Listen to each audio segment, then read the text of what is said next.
Hello friends, welcome back to the channel the maths orbit. आज से हम शुरुआत करने जा रहे हैं क्लास 10th सीबीएसई बोर्ड का चैप्टर 1 रियल नंबर्स। बहुत सारे स्टूडेंट्स को ऐसा लगता हो कि मैथ बहुत ज़्यादा बोरिंग और टफ सब्जेक्ट है, तो आई प्रॉमिस कि आज के इस लेक्चर के बाद आपको मैथ सबसे ज़्यादा इजी सब्जेक्ट लगेगा, तो कि यहाँ हम फुल पढ़ने वाले हैं एक एक क्वेश्चन स्टेप बाय स्टेप।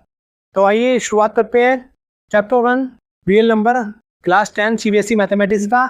इस चैप्टर से सीबीएसई बोर्ड के पेपर में अप्रोक्स 5 to 6 मार्क्स के क्वेश्चन आते हैं, जो डायरेक्ट क्वेश्चन होते हैं, एग्जाम्पल के होते हैं या फिर एक्सरसाइज के क्वेश्चन होते हैं। ठीक है, तो आइए शुरुआत करते हैं चैप्टर 1 रियल नंबर्स की। सबसे पहले हम देखेंगे इस चैप्टर की एक famous theorem, fundamental theorem of arithmetic. क्या कहती है वो?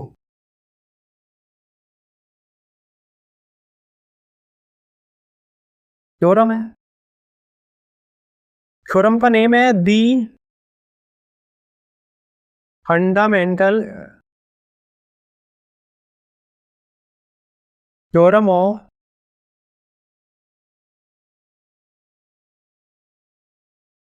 Arithmetic.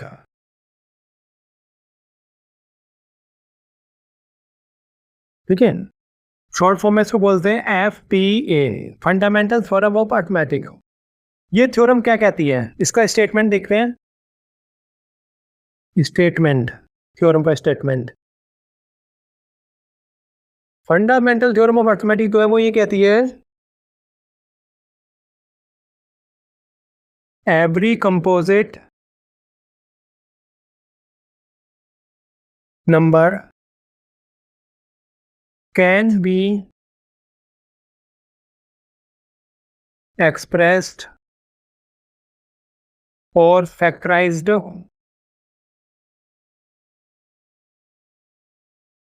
as a product of primes, and this factorization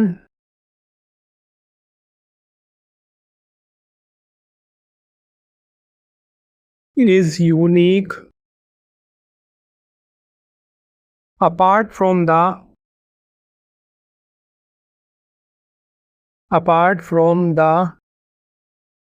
order in which the prime factor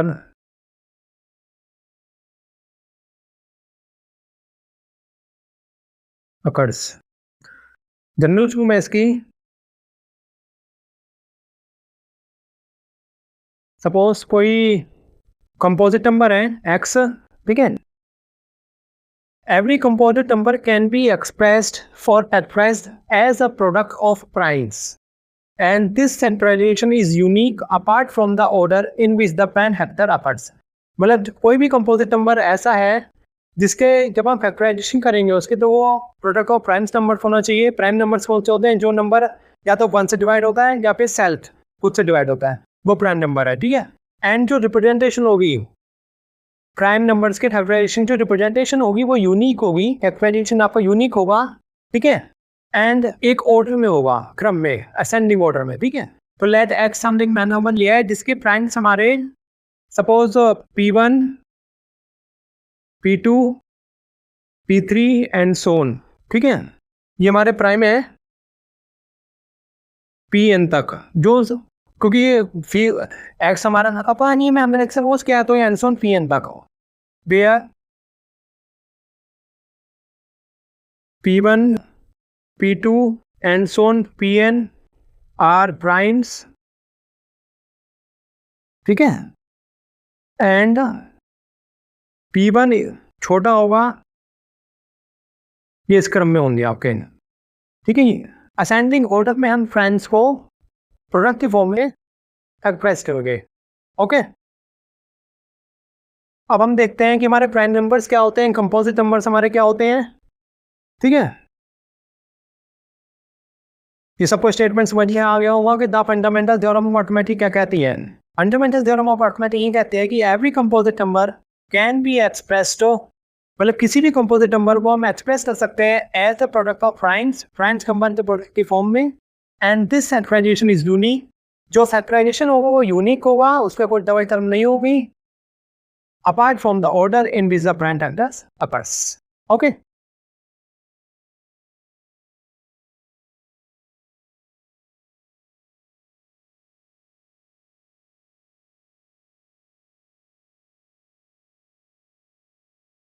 अब हम देखते हैं प्राइम नंबर्स क्या कौन से होते हैं। प्राइम नंबर्स होते हैं हमारे 2, 3, 5, 7, 11, 13 and so on. Numbers only have two factors.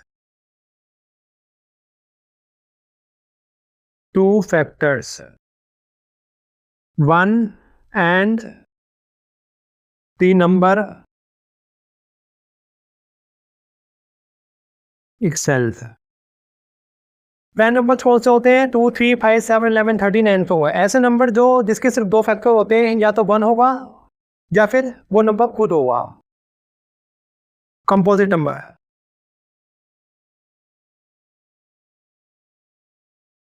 Composite numbers हैं जैसे 4, 6, 8, 9, 10, 12, 14, 15, 16, 10, 4. Numbers having more than 2 factors. ऐसे नंबर कंपोजिट नंबर्स होते हैं जिनके 2 से ज़्यादा फैक्टर होते हैं। 1 तो होगा, खुद भी होगा, उसके अलावा एक और होगा। जैसे 1 से भी डिविजिबल है, 2 से भी डिविजिबल है, 4 से भी डिविजिबल है, बहुत ज़्यादा होगा। इसी तरह से 6 1 से भी डिविजिबल है, 2 से भी डिविजिबल है, 3 से भी डिविजिबल है और 6 से भी डिविजिबल है। मतलब आप एक चीज़ ध्यान रखिएगा कि दुनिया भर में जितने भी कंपोजिट नंबर हैं उनको हम प्राइम फैक्टराइजेशन की फॉर्म में तोड़ सकते हैं, और जो फैक्टराइजेशन होता है वो बिल्कुल यूनिक होता है। ठीक है, अब मेरा एग्जाम्पल देखने हैं। मैं इसको रख करता हूँ। अब हम एक एग्जाम्पल देखते हैं जो आपके थ्योरम के बाद दिया हुआ है। एग्जाम्पल है, एग्जाम्पल भी नहीं है वो, मतलब एक थ्योरम के नीचे ही पार्ट दिया हुआ है। एग्जाम्पल कौन से ऊपर का पार्ट है वो। Write down return of 32760 in prime factorisation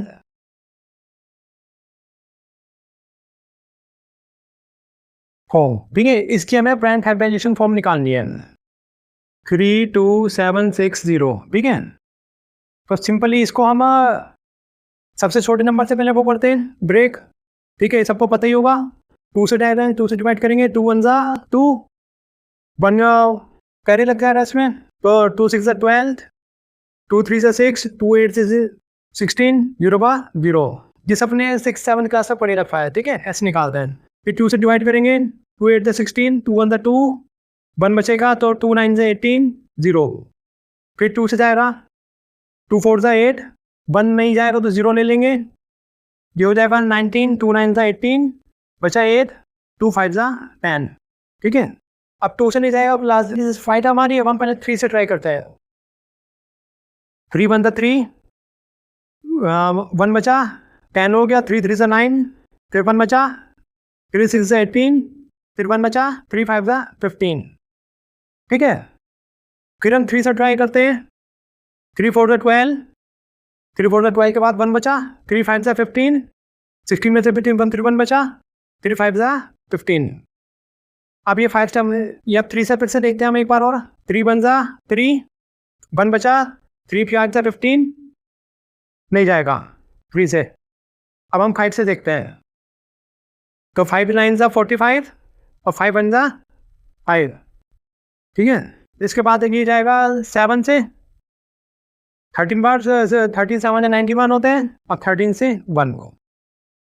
तो जो इसका हमारा प्राइम फैक्टराइजेशन आया है 32760 को हम प्रोडक्ट की फॉर्म में लिखेंगे। हमारा 2 हमारा 3 टाइम्स है, 2 मल्टीप्लाई बाई 2 मल्टीप्लाई बाई 2, 3 हमारे कितने टाइम्स है, 2 टाइम्स है, 3 मल्टीप्लाई बाई 3, फिर हमारा 5 है 1 टाइम, फिर 7, 13। तो जो इसकी यूनिक रिप्रेजेंटेशन होगी वो होगी 2 की पावर 3 इंटू 3 की पावर 2 इंटू 5 की पावर 1 इंटू 7 की पावर 1 इंटू 13 की पावर 1। ये आपका आंसर है। अब हम देखते हैं एग्जाम्पल नंबर 1।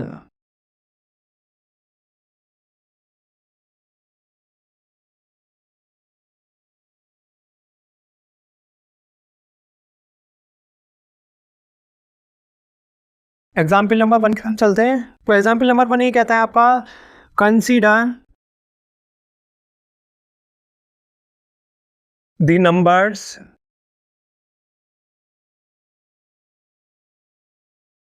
फोर की power n where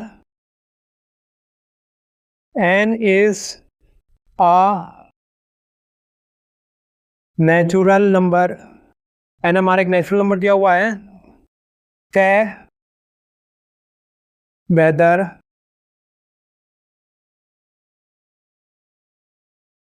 there is any value of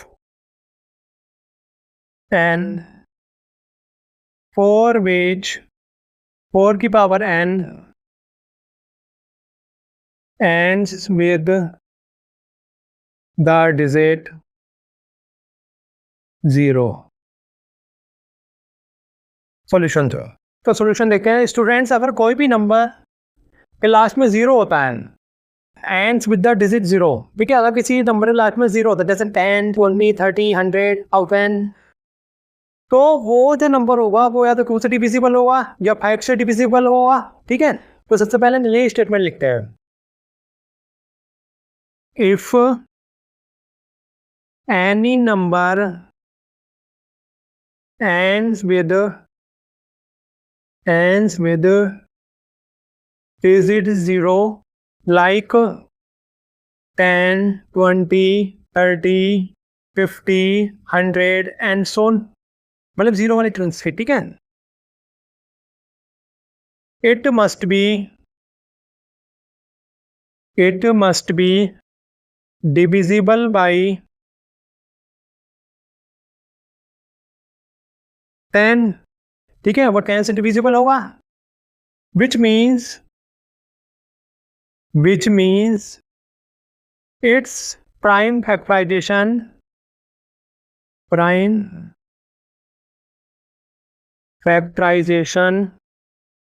must contain both primes। कौन कौन से? 2 and 5, क्योंकि जो 10 के प्राइम्स होंगे, ये 10 है हमारा 2 से जाएगा फिर 5 से जाएगा। ठीक है, तो 2 ही प्राइम होंगे। ठीक है, तो प्राइम फैक्टराइजेशन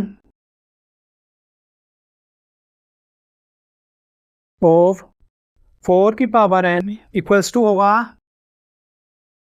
4 की पावर n इक्वल्स टू होगा 4 की पावर n इक्वल्स टू 2 की पावर n लिख सकते हैं हम इसे, कोई 4 को लिख सकते हैं का स्क्वायर, इट मीन्स 2 की पावर 2n। ठीक है, इससे हमें क्या पता चला, the only prime factor of 4 की पावर n इज 2। भाई के तो हमारा प्राइम फैक्टर है इसका 2, उसकी पावर चल रही है वो बात अलग है, लेकिन प्राइम फैक्टर हमारा सिर्फ एक ही है 2। ठीक है, by the uniqueness of the fundamental theorem of arithmetic, fundamental theorem of arithmetic की यूनिकनेस से कहते हैं कि जो भी प्राइम फैक्टराइजेशन होगा उसकी जो फैक्टराइजेशन होगी या रिप्रेजेंटेशन होगी या एक्सप्रेशन होगी वो यूनिक होगी। ठीक है, there are no other prime factors in 4 की power n, since 5 is not a prime factor of 4 की पावर n, क्योंकि सिर्फ टू ही हमारा 4 की पावर n का प्राइम फैक्टर है, 5 तो नहीं होगा, ठीक है। Hence 4 की power n can never end with the digit 0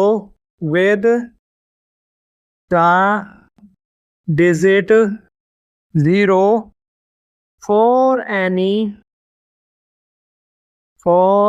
any natural number n, ठीक है। सी आपका प्रूव्ड होगा। इसे सिंपली समझते हैं कि हमारा क्वेश्चन में दिया गया है कि 4 की पावर n एक नंबर है जिससे बेयर n इज एक नेचुरल नंबर है, मतलब n of 1 2 3 and so on, ठीक है। Check whether there is any value of n, हमें चेक करनी है n की कोई वैल्यू फॉर विच 4 की power n and with the digit 0, जो 4 की पावर n होगा वो उसकी जो लास्ट डिजिट होगी वो 0 होगी या नहीं, ऐसा कोई नंबर हमें निकालना है, ठीक है। तो हमने सॉल्व किया, if any number ends with digit 0, अगर कोई नंबर जिसके लास्ट में 0 आता है तो नंबर कौन सा होगा, 10 20 30 50 100 1000 लाख एक्सेट्रा, जो डिविजिबल होंगे 10 से, एंड 10 का प्राइम फैक्टराइजेशन होंगे 2 and 5, we 2 multiply by 5 plus 2 10, ठीक है। तो उसके बाद आता है 4 की पावर n ओ प्राइम फैक्टराइजेशन किए, तो हम देखते हैं 4 भी फैक्टराइजेशन होने को क्या होंगे, 2 2 4, ठीक है। तो हमने 2 की पावर 2 लिख दिया 4 को और n का n लिख दिया।